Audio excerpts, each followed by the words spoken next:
Railway project से प्रभावित हो रहे 9 गांव के ग्रामीण पिछले 23 दिनों से टनल नंबर 17 के बाहर धरने पर बैठे हैं। विरोध कर रहे ग्रामीणों में से कई लोग पिछले 10 दिनों से भूख हड़ताल पर है। वे लोग रेलवे प्रोजेक्ट से हो रही संभावित भूमि अधिग्रहण, विस्थापन, पर्यावरणीय क्षति के खिलाफ अपनी आवाज बुलंद कर रहे हैं। धरने स्थल पर तनाव उस वक्त बढ़ गया जब आज कुछ कंपनी से जुड़े कर्मचारी मशीनों को स्टार्ट करने पहुंचे। ग्रामीणों ने इसका तीखा विरोध किया और आरोप लगाया कि उनकी अनदेखी कर जबरन कार्य शुरू करवाया जा रहा है।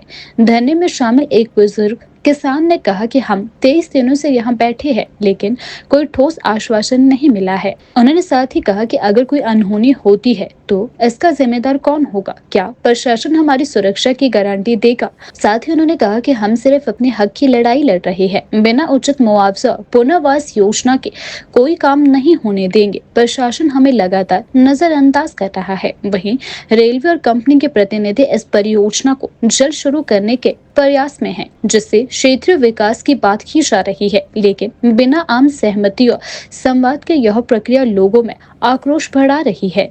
मैं देवीराम नोग निवासी, हम जो टंडल के ऊपर हमारे को 53 दिन है और यहाँ पर आज जो है ना एक मतलब जो ऐसी पार्टी आई हुई थी जिनका हमारे को पता नहीं है वो किसके आदमी है किसके ना है, और मतलब जो यहाँ जबरदस्ती जो है अंदर टंडल के अंदर घुस के उन्होंने मतलब जो अंदर मशीनें स्टार्ट कर दी और मतलब जो मशीनों को उड़े लेके आ रहे थे और मतलब उन्होंने उदंग मचाया हुआ था और मतलब जो 3-4 मतलब जो है गुंडा टाइप आदमी भेजे हुए थे। वो पता नहीं किसी ने भेजे, बोलते मैं हमारे को साहब ने भेजा हुआ, हमारे को नहीं पता कौन साहब है या कौन है उनको भेजने वाला। तो ऐसा है, हमारी मतलब दरख्वास्त है, मतलब अपने प्रशासन से एक दरख्वास्त है कि मतलब जो है प्रशासन खुद आके यहाँ मतलब जो है पूरा मतलब अपनी जो ड्यूटी है वो तैनात करके अपने 2-4 सिपाही भेज के और यहाँ पर मतलब तैनात रहे, क्योंकि यहाँ पर खतरा है हमारे को कि मतलब जो है ऐसे गुंडे रात को मतलब पत्थर भी मार सकते हैं, कुछ भी कर सकते हैं। हमारे को बहुत खतरा है यहाँ, और मतलब जो है वो गुंडे आए और सीधे अंदर टंडल में चले गए और टंडल में जाकर उन्होंने मशीनें स्टार्ट कर दी। अगर कुछ भी नुकसान होगा या मतलब जो है कोई भी क्षति पहुँचेगी तो प्रशासन इसका जिम्मेदार है और प्रशासन के पास हमारी यही दरख्वास्त है। नमस्कार जी, आज हमें हड़ताल में 23वां दिन हो गया है और 10वां दिन हमें भूख हड़ताल पे हो गया है। और आज सुबह 5 बंदे आए थे यहाँ पे और पहले तो वो इधर उधर देख रहे थे और बाद में वो टंडल के अंदर चले गए और ज़बरदस्ती मशीनें स्टार्ट करने लग गए और जो हम होने नहीं देंगे। जब तक हमारा फैसला निष्पक्ष नहीं हो सकता तब तक हम भी इस कार्रवाई को नहीं होने देंगे। और हमें नहीं पता वो कहाँ से आए हैं, कौन से बंदे हैं और ज़बरदस्ती मशीनें चला रहे हैं। मेरी प्रशासन से यही गुहार है कि जल्दी से जल्दी हमारा कार्य किया जाए और ये चीज़ें होनी नहीं चाहिए, तो हमें पुलिस प्रोटेक्शन भी दी जाए। मैं अजय कुमार नोक टिक्कर निवासी, और आज हमें धरने पे बैठे हुए 23 दिन हो गए हैं और भूख हड़ताल पे भी हमें कम से कम 10 दिन हो गए बैठे हुए। क्या मांगे आप?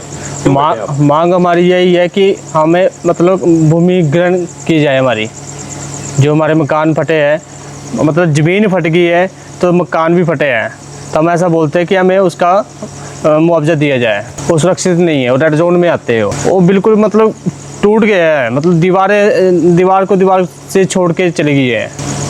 सर जी, हमारी ज़मीन सारी जो है वो सारी फट चुकी है। ये टंडल की वजह से सारी ज़मीन फट गई है। ये हमारा 9 गांव है सर। 9 गांव है तो सारी ज़मीन भी फट गई है और उसके ऊपर मकान थे वो सारे फट गए और मतलब जो है उसमें रहने लायक नहीं है वो।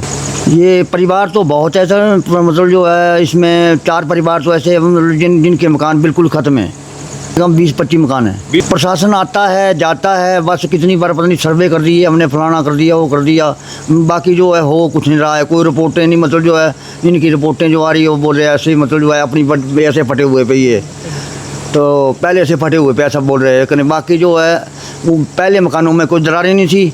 जब इन्होंने काम शुरू किया तो उसके बाद इन्होंने जो बोलते हैं क्या वीडियोग्राफी की, तो उस टाइम मतलब जो है इन्होंने टंडल का काम मतलब जो है पहले शुरू कर दिया था, उसके बाद की तो बहुत गड़बड़ हो रही है, कम नहीं हो रही है गड़बड़।